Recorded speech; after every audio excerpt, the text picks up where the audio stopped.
নবী হিসাবে আগমন করেছিলেন, যার ছেলেও ছিলেন নবী। আল্লাহু আকবার। ইব্রাহিম আলাইহিস সালাম তিনি যখন ঈমানের দাওয়াত দিলেন, কালেমার দাওয়াত দিলেন, নমরুদ তিনি রাগান্বিত হয়ে গেলেন। ইব্রাহিমকে ডাক দেয়া বলে, ইব্রাহিম তোমার দাওয়াত তুমি বন্ধ করো। ইব্রাহিম আলাইহিস সালাম বলছেন, না, আমি আমার ঈমানের দাওয়াত ছাড়তে পারবো না, তুমি তোমার এই শয়তানি বন্ধ করো। নমরুদ কয়, ইব্রাহিম কাজটা ভালো করলা না, কালেমার দাওয়াত বন্ধ করবে না, আমি তোমাকে আগুনে পুড়িয়ে মারবো। ইব্রাহিম আলাইহিস সালাম বলছেন, একটা পশমও পুড়িয়ে দিতে পারবো না। আল্লাহু আকবার বলবেন না আপনারা? ঈমান কত দামি, নবীদের ঈমানটা কত উঁচু হয়। বলছে একটা পশমও পুড়াইতে পারবে না। সাইয়্যিদিনা ইব্রাহিম আলাইহিস সালামকে মারবার জন্য নমরুদ তিনি আগুন প্রজ্বলিত করলেন। দাও দাও করে আগুন জ্বলছে। সাইয়্যিদিনা হযরত ইব্রাহিম আলাইহিস সালামকে চরকে উঠালেন। চরকে উঠায় ইব্রাহিম আলাইহিস সালামকে আগুনের মধ্যে নিক্ষেপ করলেন। সাইয়্যিদিনা নবী ইব্রাহিম আলাইহিস সালাম আগুনের মধ্যে নিক্ষিপ্ত হলেন। ফেরেশতা গিয়ে বলছেন, আল্লাহর ফেরেশতা, ও আল্লাহর খলিল ইব্রাহিম, আপনি যদি চান আমরা ফেরেশতা আপনাকে সাহায্য করব। ইব্রাহিম আলাইহিস সালাম ডাক দিয়ে বলছেন, আমি তোমাদের কাছে সাহায্য প্রার্থনা কেন করব? কেন তোমাদের কাছে সাহায্য চাইব? যে আল্লাহর দাওয়াত দিতে গিয়া, যে আল্লাহর কথা বলতে গিয়া আমি ইব্রাহিম আগুনের মধ্যে নিক্ষিপ্ত হয়েছি, ওই আল্লাহ কি আসমান থেকে আমি ইব্রাহিমকে দেখে না? ওই আল্লাহ কি আসমান থেকে আমাকে দেখে না নাকি?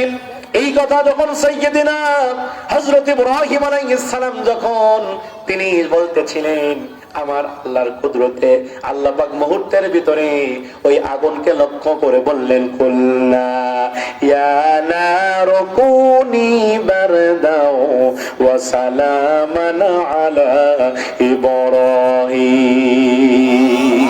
আল্লাহ পাক মুহূর্তের ভিতরে ওই আগুনকে লক্ষ্য করে বলছে, আগুন তুমি ইব্রাহিমের জন্য শান্তিদায়ক হয়ে যাও, ইব্রাহিমের জন্য শীতল হয়ে যাও। তাফসীর প্রমাণ করে 1 নয় 2 নয় 3 নয়, প্রায় 40 দিন পর্যন্ত ইব্রাহিম আলাইহিস সালাম ওই আগুনের মধ্যে ছিল, একটা পশমও পুড়াইতে পারে না। আল্লাহু আকবার। আর ক্ষমতা! এই কোরআন খুলে দেখবেন, আরেকজন নবীর কথা আল্লাহ বলেছেন। এই কোরআনুল কারীমের ভিতরে 25 জন নবীর কথা আল্লাহ বলেছেন। এই কোরআনে আরেকজন নবীর কথা আল্লাহ বলেছেন, যার নাম হলো সাইয়্যিদিনা মূসা আলাইহিস সালাম। নাম শুনছেন এর আগে? মূসা। যেই মূসা আলাইহিস সালামের কথা আল্লাহ কোরআনে বেশি বলেছেন, অধিকাংশ জায়গায় আল্লাহ মূসার কথা বলেছেন। তিনি কিন্তু এই উম্মতে মুহাম্মাদের, এই উম্মতের নবী ছিলেন না, তিনি কিন্তু তাওরাত কিতাব তার উপর নাজিল হয়েছিল। তিনি কিন্তু বনি ইসরাইলের নবী ছিল। এখন বলবেন, হুজুর উনি বনি ইসরাইলের নবী হয়ে তার আলোচনা বেশি কেন করলো আল্লাহ? আমার ভাইরা, এই মূসা আলাইহিস সালামের সঙ্গে যেই ঘটনাগুলো ঘটে গেছে, এই ঘটনা থেকে শুধু বনি ইসরাইল নয়, এই উম্মতে মুহাম্মাদিরও শিক্ষা রয়েছে। এই মূসা আলাইহিস সালাম তিনিও কিন্তু ঈমানের দাওয়াত দিয়েছেন। তিনি যখন কালেমার দাওয়াত দিবেন, যিনি যখন নবুয়ত পেয়েছিলেন, ওই সময় যিনি স্বৈরাচার ছিল, যিনি ফ্যাসিবাদ ছিল, তার নাম হলো ফেরাউন। নাম কি? এরকম ফেরাউনের উত্তরসূরিরা বাংলার জমিনে ছিল কিনা? যারা বলেন ছিল কিনা? যারা জনগণের উপর জুলুম করত। কথা বলেন। জনগণকে বোকা বেনে ধোকা দিত, এই জনগণের মালগুলো আত্মসাৎ করত, জনগণের সাথে খারাপ আচরণ করত। এবার আপনারা বলেন তো, জুলুম করে তারা কি টিকে থাকতে পেরেছে? জনগণ টিকে থাকতে পেরেছে? টিকে থাকতে পারে নাই। ইতিহাস বলে আবু জাহেল টিকে নাই, নমরুদ টিকে নাই, ফেরাউন টিকে নাই, আবু লাহাব ইবনে মুগীরা টিকে নাই, এই বাংলাদেশের 90 ফেরাউন টিকে নাই। যারাই ফেরাউনের ভূমিকা নেবে বাংলার জমিনে টিকে থাকতে পারবে না। কারণ ইতিহাস তো এটাই বলে। সাইয়্যিদুনা হযরতে মূসা আলাইহিস সালামের উপর আল্লাহ আয়াত নাযিল করলেন, যখন ফেরাউন নিজেকে রব দাবি করল, আনা রাব্বুকুমুল আলা, আমি তোমাদের বড় খোদা, আমি তোমাদের বড় রব, আমি তোমাদের রব, আমি তোমাদের আল্লাহ। এই কথা যখন ফেরাউন বলল, আল্লাহ ডাক কয়, মূসা ইযহাব। এটা আমরের সিগা। আল্লাহ পাক মূসাকে আদেশ করলেন, ইযহাব, তুমি যাও, ইযহাব ইলা ফিরআউনা, ফিরআউনের কাছে যাও, ফিরআউনের দিকে যাও, ইন্নাহু তাগা, নিঃসন্দেহে ফিরআউন তাগুত হয়ে গেছে। এখন বলবেন, হুজুর তাগুত আবার কেমনে হয়? তাগুত কি জিনিস? ও ভাইরা, তাগুত হচ্ছে ওই শক্তি, যেই শক্তি নিজে ইসলাম মানে না, অন্যকে মানতে দেয় না। তাগুত হচ্ছে ওই শক্তি, যেই শক্তি নিজে কোরআন মানে না, অন্যকে মানতে দেয় না। তাগুত হচ্ছে ওই শক্তি, যেই শক্তি নিজে নামাজ পড়ে না, অন্যকে নামাজ পড়তে দেয় না। এইটা হলো তাগুতি শক্তি।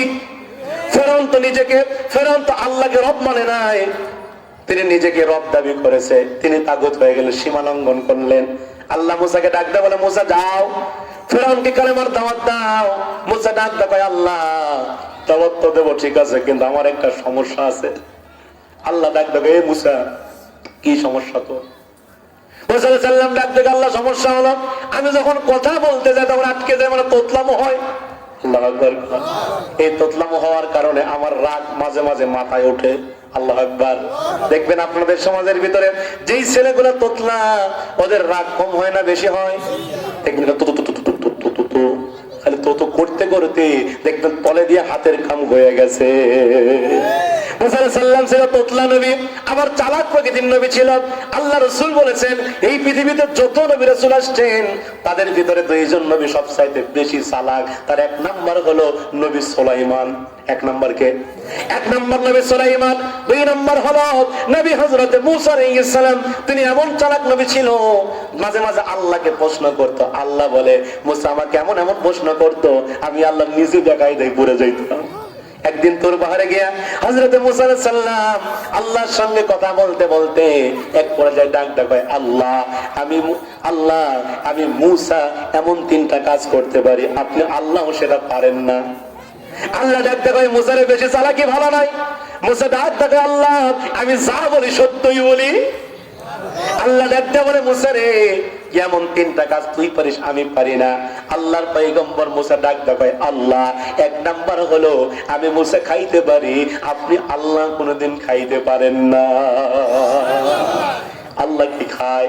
খাবারের প্রয়োজন আছে। আল্লাহ খাবার খাওয়া থেকে পবিত্র। দুই নম্বর মূসা ডাক দেয়, আল্লাহ দুই নম্বর হলো আমি মূসা ঘুমাইতে পারি, আপনি আল্লাহ ঘুমাইতে পারেন না। আল্লাহ কি ঘুমায়? কোরআন বলছে, লা তাখুযুহু সিনাতুন ওয়ালা নাওম। আল্লাহর ঘুম নাই, আল্লাহর তন্দ্রাও নাই, কিন্তু মূসা ঘুমায়। এরপর আল্লাহ মূসা ডাক দেয়, আল্লাহ তিন নাম্বার হলো আমি মূসা কোনো একদিন মারা যাব, কিন্তু আপনি আল্লাহ কোনোদিন মারা যাবেন না।